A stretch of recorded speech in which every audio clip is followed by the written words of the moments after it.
Përshëndetje dhe mirë se erdhët të gjithë ju të grupit numër 1. Të hapim letrat dhe të shohim se çfarë mesazhesh apo këshillash do marrim nga to. Grupi numër 1. Në shikim të parë më njerë tregon në fakt që jeni një person që keni dhënë shumë nga vetja, emocionalisht, fizikisht, financiarisht, dhe është prishur balanca, jeni të ekuilibruar të dashur.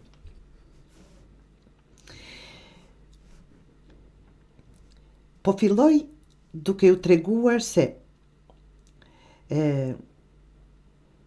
keni patur, duket sikur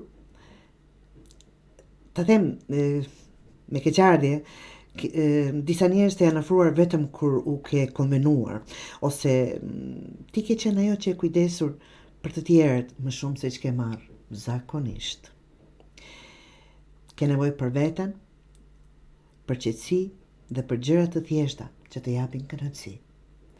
Je e harxhuar apo jeni të harxhuar, grupi numër 1. Energjia juaj është sikur ai telefoni kur do lëshoj, tani, në atë mënyrë. Jepi vetes leje të mos jesh gjithmonë në shërbim të tjerëve, gjej kënaqësi të rutinat të përditshme, cila do qofshin ato.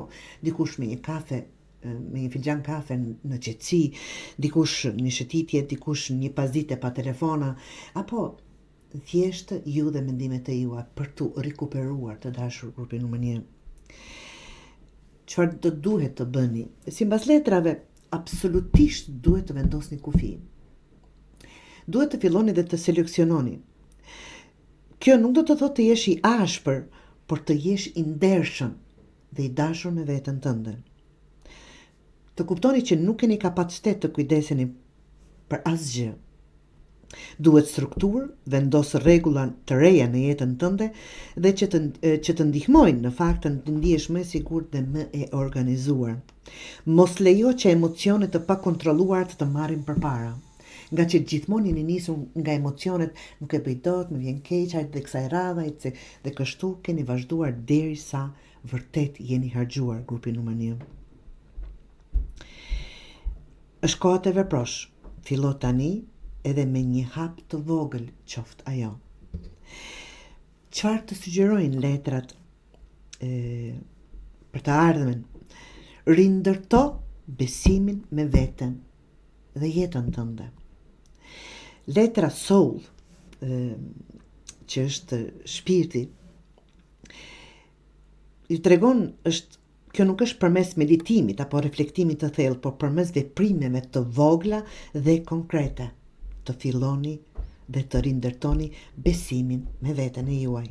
Mbani premtimet që ja jepni vetes. Mos premto më shumë se që mund t'i japësh. Qëndro vetëm me ata njerëz që janë të qëndrueshëm, jo të paparashikueshëm. Fillo të planifikosh për të ardhmen, jo vetëm të përballosh ditën, siç po e bën tani. Do shta ndonjëherë duhet të bëjmë dhe këtë, me një letër dhe shkruaj 3 gjëra që do të ndërtosh për muajt në vijim.